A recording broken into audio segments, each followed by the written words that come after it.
this is demonic. This is clearly demonic. People send it to me and I go, okay, because I'm, for the most part, off social media. And if we found 6 men that they were hiding in 2 hours, imagine how many men they are covering up for in those 3 million files. Oh, this is demonic. This is clearly demonic. That's how some reacted after the latest batch of Epstein-related documents was released. More than 300 names connected to Jeffrey Epstein surfaced, along with over 3 million pages of records, 2,000 videos, and roughly 180,000 images tied to various investigations. What is going on here? New documents show Justice Department documents mention Russia thousands of times, Vladimir Putin over 1,000 times, reflecting extensive Russia-related communications and contacts in Epstein's network. Emails, travel records indicate, so there's real something to it. Epstein made multiple trips to Russia, obtained business visas, had scouts there recruiting young Russian women for him, of course, similar to his operations elsewhere. The files describe Epstein cultivating ties with Russian political and business elites, acting as a facilitator in deals and introductions, not just sexual encounters. Epstein repeatedly sought a meeting or back-channel communications with President Vladimir Putin, at times suggesting he had advice or insight to offer about dealing with Donald Trump. He had documented ties to at least one former Russian official with a background in the FSB, whom he used to gather information on a woman he claimed was trying to extort his business partners. Some commentators claimed that previously redacted names were uncovered within hours of the release. Lawmakers Thomas Massie and Ro Khanna stated that after reviewing unredacted materials at the Department of Justice, they identified 6 powerful men whose names had been withheld. According to them, the DOJ later acknowledged the omission and disclosed the identities. The broader question many are asking is why so much of the material remains redacted. The DOJ has said redactions were made to protect victims, but critics argue that entire sections, including names of associates, were blacked out. New documents reportedly mention Russia thousands of times, including references to Vladimir Putin. Travel records and emails indicate Epstein made multiple trips to Russia, obtained business visas, and allegedly recruited young women there, similar to operations elsewhere. Also the videos and images hidden in the files. I just don't think we really knew until we saw those files come out. Yeah. And then you go, oh, well, there's no denying it now. My position on it is completely shifted. I thought there's probably some really sick people that have an appetite for that, but I hadn't seen any real evidence for it until these files. And now they're like, oh, this is demonic. This is clearly demonic. People send it to me and I go, okay, because I'm, for the most part, off social media. But every now and then someone will send me something that I have to look at. I'm like, oh my God. Yeah. And these are emails back and forth. There's one of them where Epstein says, I enjoyed the video. There's these references to pizza, a lot of references to pizza that are 100% some kind of a code. Yeah. And then it brings you back to Pizzagate. Yeah.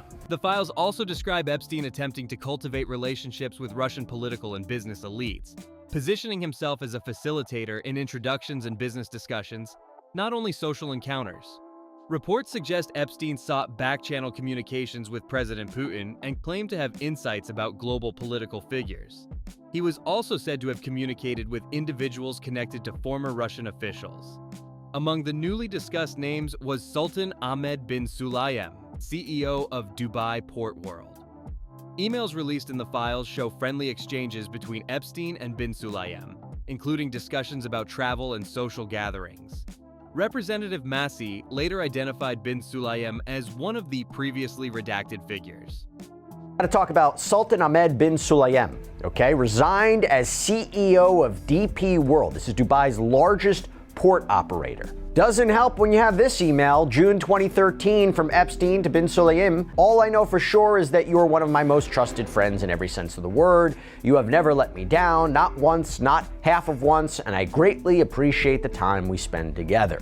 This was the response. Thank you, my friend. I am off the sample, a fresh 100% female Russian at my yacht. Epstein responds, 100% Russian or 100% female? Question, if it were once a man and now has, and describes women's private parts, what percentage is it? And bin Sulayem responds, 100% female. Yeah, the messages between the two discuss women, girls, explicit content, business dealings for sure, meetings with world leaders, yeah, and then the video. Where are you? Are you okay? I loved the video. Epstein apparently sent that message in April 2009 to a redacted name, but then you had Representative Thomas Massie, who's been all over this, revealed that this was sent to a Sultan. Shortly after public attention intensified, bin Sulayem reportedly stepped down from certain roles. Emails also show Epstein introducing associates to international business and political figures. Records indicate bin Sulayem once gave the Prince of Wales a tour of a London port facility in 2016. However, appearing in emails or social settings does not in itself establish criminal wrongdoing. Epstein's reach extended deep into political and elite circles. Court documents and flight logs show that numerous lawmakers, business leaders, and public officials had documented contact with him, in some cases even after his 2008 conviction. That raises ongoing questions about how he maintained access to influential spaces. Joe Rogan discussed emails referencing videos and coded language that some online speculate may suggest illicit content. One email reportedly included Epstein saying he enjoyed the video, though context remains unclear. Such interpretations are often debated and not all have been legally verified. Another political name mentioned in discussions was congressional delegate Stacy Plasket. Commentary has suggested email communications between her and Epstein occurred during public hearings in 2019. However, documented communication alone does not confirm misconduct, and no charges have been filed in relation to those claims. When Massie and I went to the Department of Justice to read the unredacted Epstein files. We spent about 2 hours there, and we learned that 70 to 80% of the files are still redacted. In fact, there were 6 wealthy, powerful men that the DOJ hid for no apparent reason. When Congressman Massie and I pointed this out to the Department of Justice, they acknowledged their mistake, and now they have revealed the identity of these 6 powerful men. These men are Salvatore Navora, Zorab Mikoladze, Leopig Leonor, Nicola Caputa, Sultan, Ahmed bin Sulayem, CEO of Dubai Ports World, and billionaire businessman Leslie Wexner, who was labeled as a co-conspirator by the FBI. Now, my question is, why did it take Thomas Massie and me going to the Justice Department to get these 6 men's identities to become public? And if we found 6 men that they were hiding in 2 hours, imagine how many men they are covering up for in those 3 million files. The scale of the document release has shifted public perception. Many who were once skeptical say seeing raw emails, travel logs, and contact lists change their view. Still, the distinction between allegation, association, and conviction remains critical. Epstein and Ghislaine Maxwell were convicted. That is established fact. But for many of the names appearing in these files, investigations are ongoing, incomplete, or based solely on documented contact rather than criminal findings. The larger issue is transparency. If lawmakers were able to uncover additional names within hours, critics ask how many more remain buried within millions of pages. Yeah. Right, because I would imagine you would want them too. There's plenty of women politicians you'd want to compromise. I mean, they did get Stacy Plasket. She was cooperating with Epstein, going back and forth during Trump's administration. So if people wind up going to trial over this and people wind up getting indicted over this, that could get more interesting, because then you remove it from Minnesota and then it becomes this federal court thing. And so then it becomes mainstream public news if they do this correctly. But if there is something there. Supporters of the DOJ maintain that redactions are necessary to protect victims and preserve due process. What is clear is that Epstein's network extended across politics, business, and international circles. What is not yet clear is how much of that network involved criminal knowledge versus social proximity. As more files surface and investigations continue, the real test will not be viral commentary. It will be what can be proven in court. Until then, the debate continues. And so, then it becomes mainstream public news, if it's handled correctly. But if there's something there, people want answers. Recently released documents from the House Oversight Committee show that Jeffrey Epstein was texting congressional delegate Stacy Plasket, during a 2019 congressional hearing involving President Trump's former lawyer, Michael Cohen. Let me just get real and say, if I gun to your head, what do you think your best assessment of what Epstein, who was Epstein, who was he working for? well, I don't know, right? So I'm just guessing. Everybody wants to say he was working for the Mossad. He very well could have been. He could have been working for the CIA. He could have been a guy who was on his own, but also working with them, right? Like a guy that they used, but they never fully endorsed. Like an asset? Yeah. Yeah. And a guy who could move money around. Right. He definitely... Good at laundering money. The moving money around stuff was very weird because he had money through no way that anybody could ever explain. Yeah. He had an enormous amount of money through no way that nobody could ever explain. Which, you know, if you're state-funded, you're funded by Israel, and Israel's funded by America, and, you know, there's also NGOs and nonprofits, and there's ways to move money around where you can give this guy money. Yeah. So he was like Weinstein, who is an economist, right? Weinstein's a legitimate mathematician. Eric? Yeah. So when Eric met him, his first inclination was he was a fraud. He's a construct. Yeah, a construct. And did he tell you the whole story about the girl sitting on his lap? Yep. So Epstein, while he's meeting with Eric Weinstein for the first time, has a beautiful girl sitting on his lap, and a woman. I shouldn't say girl. He said she was like in her 20s, and she's sitting on his lap, and he's bouncing around, so they're juggling around while he's asking math questions. Yeah, talking serious. So he was obviously nerd fishing. He was fishing for nerds, and I think he caught a lot of nerds in that net. There's a lot of those 100%. guys that wound up going to that island. They probably thought, this is great. We get to party. The timestamps reportedly align with Plasket's questioning of Cohen. At 2:24 p.m., Epstein texted, "Cohen brought up Rona, keepers of the secrets." Plasket responded, "Rona quick, I'm up next." Epstein replied, "That's his assistant." Minutes later, Plasket questioned Cohen about Rona Graf, Trump's longtime executive assistant, asking whether she could corroborate his statements. Though Plasket's name was initially redacted in documents, reports later connected the timestamps to her questioning. She faced a censure vote after the text became public, but it failed. Plasket defended herself, stating she communicated with many constituents and believed Epstein may have had useful information. She said she has no regret about seeking the truth, but acknowledged the controversy. Epstein's network extended beyond U.S. politics. Emails and flight logs show documented ties to the British royal family and UK political figures. Prince Andrew's past association with Epstein has been widely reported, including visits reflected in flight logs and photographs that later became public. Virginia Giuffre alleged she was trafficked by Epstein and Maxwell and forced into encounters with Prince Andrew when she was 17. Andrew has denied wrongdoing and settled a civil case without admitting guilt. In the UK, former EU Trade Commissioner Peter Mandelson was also mentioned in newly released files. That's what the crazy thing about the Epstein leaks today. The one email and we're here that said that Bill Gates wanted to get from him antibiotics to give to Melinda because he got syphilis or he got something. Damn. The clap, chlamydia, whatever he got. He got some sort of an STD from a prostitute. Do you think if she could have the choice between getting what did she get, $50 billion, or not getting the syphilis, which would she whatever take? she got, I bet it wasn't syphilis. It was probably the clap. It was probably chlamydia or something like that. That's no big deal. But if who knows if that's true, though? Here's the thing. Like, Epstein clearly was some sort of a blackmailer. And this is an email that Epstein wrote. So it could be complete fiction. Epstein could have wrote that just to put pressure on Bill Gates for some business deal. Like, who knows? He could have spread rumors and then said that he'll squash those rumors. But these guys are dealing in deception and blackmail. And so you can't, assume that it's true. Photos and emails suggested ongoing contact between Mandelson and Epstein, including discussions about policy matters.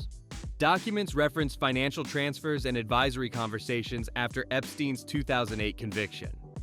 Mandelson issued a statement expressing regret over his past association and stepped down from Labor Party membership while denying certain financial allegations. The scale of Epstein's connections has led some commentators to speculate about intelligence ties.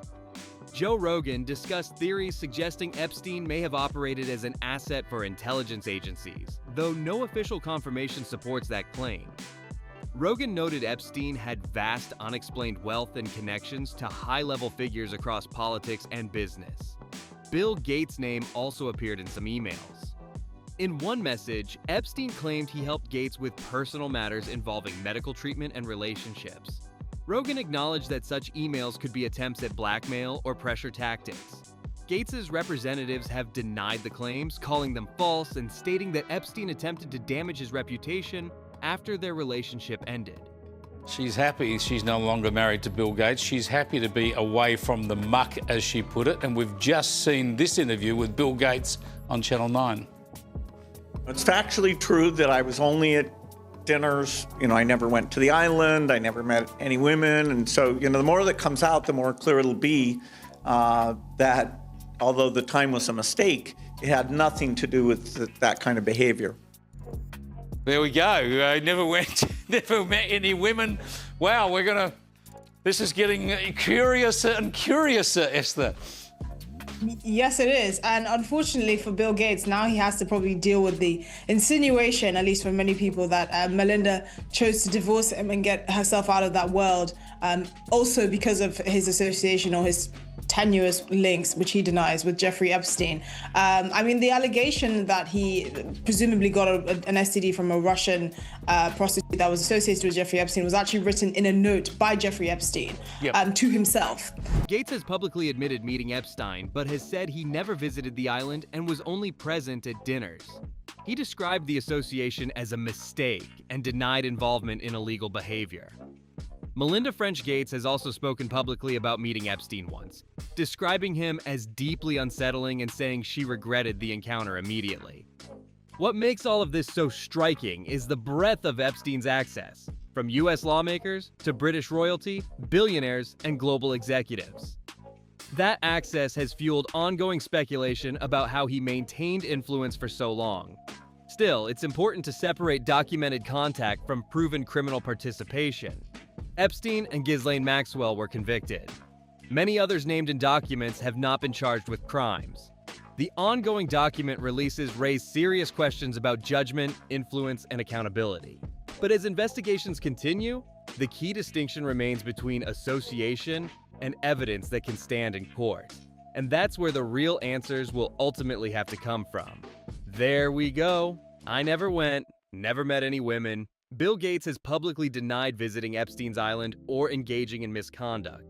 However, his past association with Epstein continues to raise questions, especially after Melinda French Gates referenced feeling uncomfortable after meeting Epstein once. She later described him as abhorrent and said she regretted the encounter immediately. Les Wexner, one of the closest known benefactors of Jeffrey Epstein, says he was, quote, naive, foolish, and gullible for trusting the late convicted sex offender. The 88-year-old testified before members of the House Oversight Committee in a closed-door deposition yesterday. He previously led the former parent company of Victoria's Secret and hired Epstein to manage his money in the mid-1980s. In his prepared opening statement, Wexner said he cut ties with Epstein shortly after his arrest in late 2006, but the latest release of Epstein files show the two stayed in touch past then. In her book, Selling Sexy, Victoria's Secret and the Unraveling of an American Icon, CBS News contributor and Puck fashion correspondent Lauren Sherman discusses Wexner's years-long relationship with Epstein, and Lauren joins us now. So tell us more about their relationship.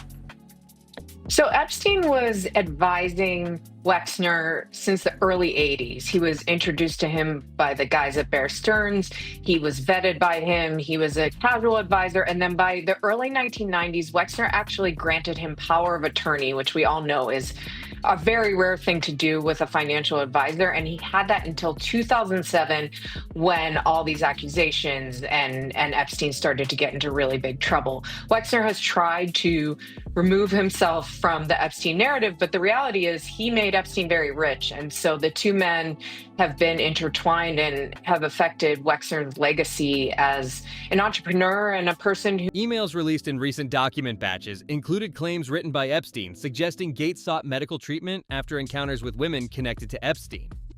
Gates's representatives have firmly denied those claims, calling them false and saying the emails only show Epstein attempting to pressure or defame him after their relationship ended. Public records confirm that Epstein cultivated relationships with wealthy elites, including billionaire Les Wexner. Wexner hired Epstein as a financial advisor in the 1980s and later granted him power of attorney, a rare and significant level of trust. Wexner testified in a closed-door deposition that he cut ties with Epstein after his legal troubles surfaced. However, some released documents suggest communication may have continued beyond that period. Wexner has described himself as naive and gullible for trusting Epstein. During a congressional deposition, a hot mic moment captured his attorney urging him to keep answers brief, fueling public suspicion. I mentioned Catherine Rumler, okay? Chief Legal Officer and General Counsel at Goldman Sachs. Guess what? She resigned. Yeah, these two are apparently close. According to the Wall Street Journal, Epstein called her when he was arrested in 2019. She once thanked Epstein after receiving luxury gifts from him, calling him Uncle Jeffrey. See, the issue there is she seemed to indicate that her relationship with Jeffrey Epstein was strictly professional. Let's see what the files seem to show. I'm totally tricked out by Uncle Jeffrey today. Jeffrey boots, handbag, and watch. February 2016, Epstein to Rumler. We all set for a day of joy? Rumler to Epstein. Best massage ever, but not your kind of massage. Epstein writes back. Shame.